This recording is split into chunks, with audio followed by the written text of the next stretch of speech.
আছে, বেঈমানের দিল আছে কিন্তু বোঝে না, বেঈমানের কান আছে কিন্তু শুনে না। ওই ছেলে, এই দুই ছেলে, ভাইয়া কথা বাকি থাকলে বাইরে গিয়া বলো। বেওকুফ কোথাকার, কথা বাকি থাকলে বাইরে খালি জায়গা আছে সেখানে যাও। জিন্দিগি অপদার্থ এক জিন্দিগি বানিয়ে ফেলছে সবাই।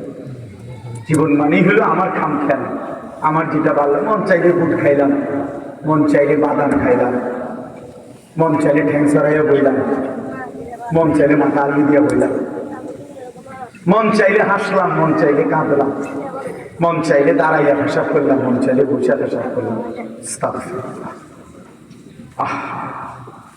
অজস্র সন্তানের চলাফেরা দেখতে বোঝা যায় এদের কোনো মা নাই, বাবা নাই, অভিভাবক নাই, এদের কোনো আখেরাত নাই, আল্লাহ নাই, পরকাল নাই, কিচ্ছু নেই।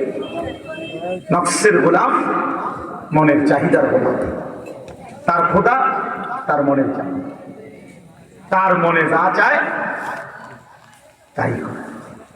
আল্লাহ তাআলা কোরআন শরীফে বলছে, সরাসরি কোরআন শরীফের আয়াত, আল্লাহ তাআলা বলেন মনের ইচ্ছাকে যে নিজের খোদা বানিয়েছে, আল্লাহ বলছে নবী শুনেন, তার পরিচয় আর কিছুই নয়, শুধুই চতুষ্পদ জন্তু, হাইওয়ান, জানোয়ার। কোরআনের আয়াত। হ্যাঁ আমি আসি, কার মতো চুল রাখলা, কার মতো জামা পরলা, কার মতো প্যান্ট করলা, সারাদিন কোথায় ঘুরলাম, রাত নাই দিন নাই, ঘন্টার পর ঘন্টা মোবাইল, ছবি, নর্তকী, নাচ, আড্ডা, হাসি, মস্করা, তামাশা, ফুর্তি। তোমার মা কোথায়, তোমার বাবা কোথায়, তোমার বংশ কি, তুমি কোন ধর্মের, তোমার বানাইছে কে, তুমি কার উম্মত, তুমি আসছো কোত্থেকে, তুমি যাবা কোথায়, প্রতিদিন যে মানুষগুলো মরে ওরা কই যায়, এ কিছুই বুঝো না, কিছুই মনে করো না।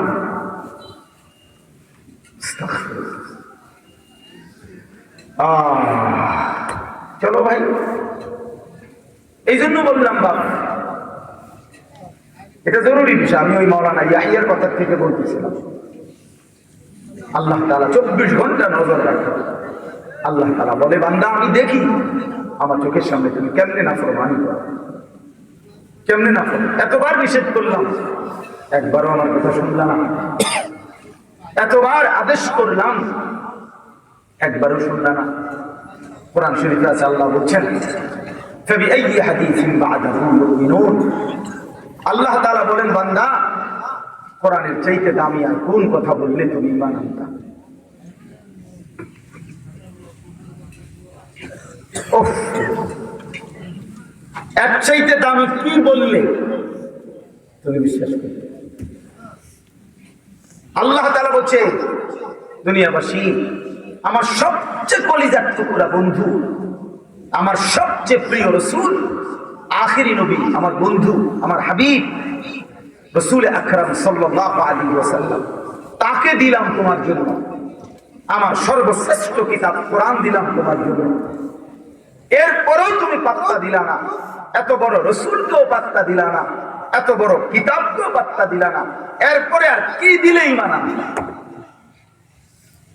আর কি বললে সেজদা করতা?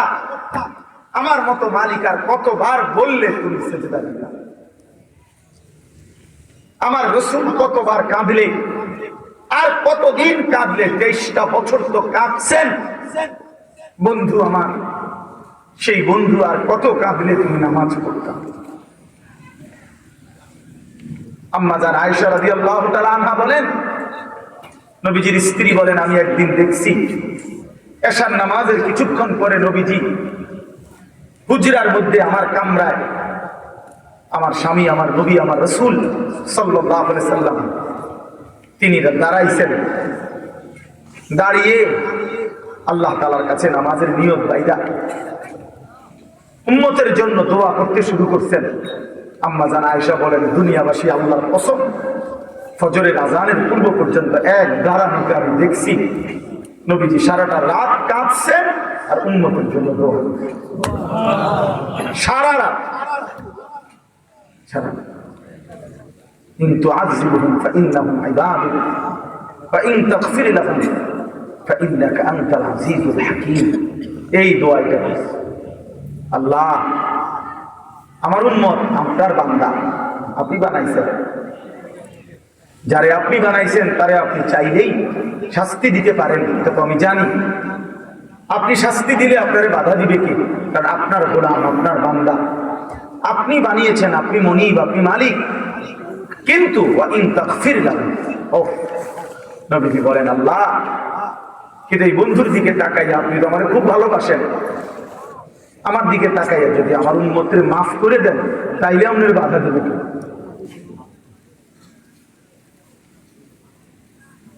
আপনি মাফ করে দিলে আপনার তো কেউ কিছু বলতে পারবে না, এই ক্ষমতা তো কারণ নাই।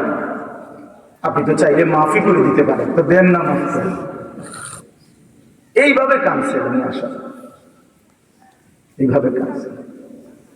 রাতেও মনে পড়ে না, দিনেও মনে পড়ে না, বছরের পর বছর, দিনের পর দিন কোনদিন আল্লাহর কথা মনে পড়ে না, রাসূলুল্লাহ সাল্লাল্লাহু আলাইহি সাল্লামের সুন্নাতের অনুসরণ করা মনে পড়ে না। কেমনে পার হইবেন না? এত বছর দাড়ি কাইটা আখিরাতে পার হইবেন কেমনে? 30 বছর সুদ খাইয়া আখিরাতে পার হইবেন কেমনে? হ্যাঁ, কোনদিন ফজরের নামাজ পড়েন না, আখিরাতে পার হইবেন কেমনে?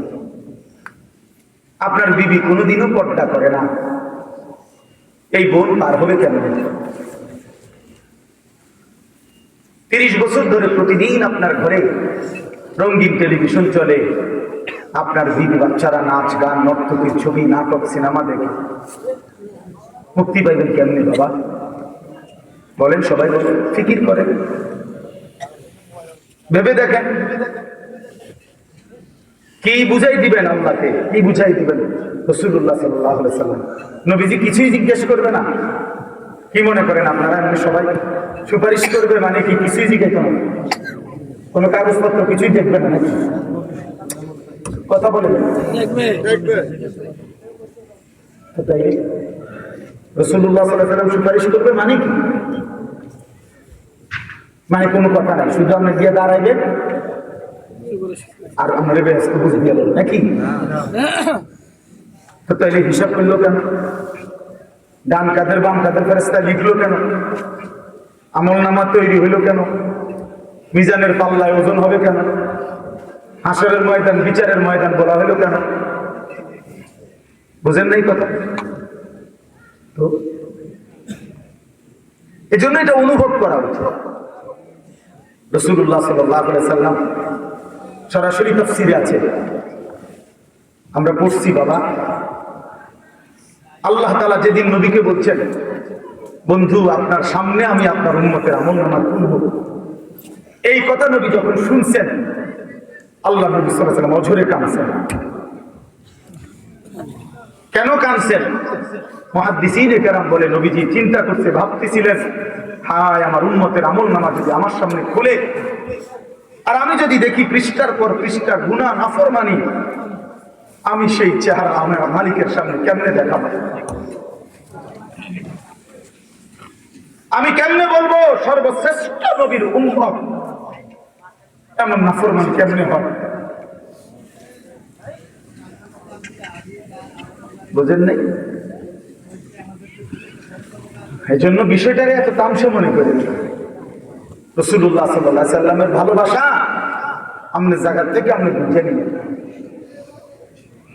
আপনি যেই তরিকাতে আছেন, আপনি তরিকা লই আমার টানাটানি নেই, আপনার বিশ্বাস লই আমার টানাটানি নেই, আপনার দরবার লই আমার টানাটানি নেই।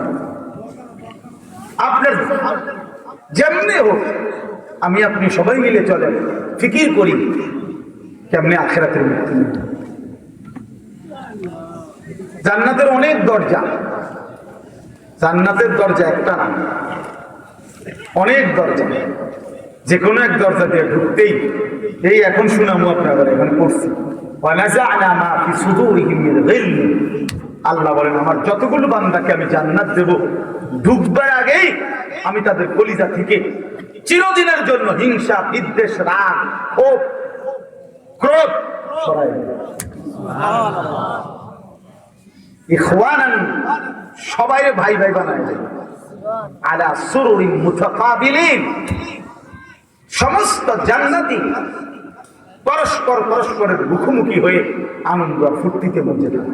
সুবহানাল্লাহ।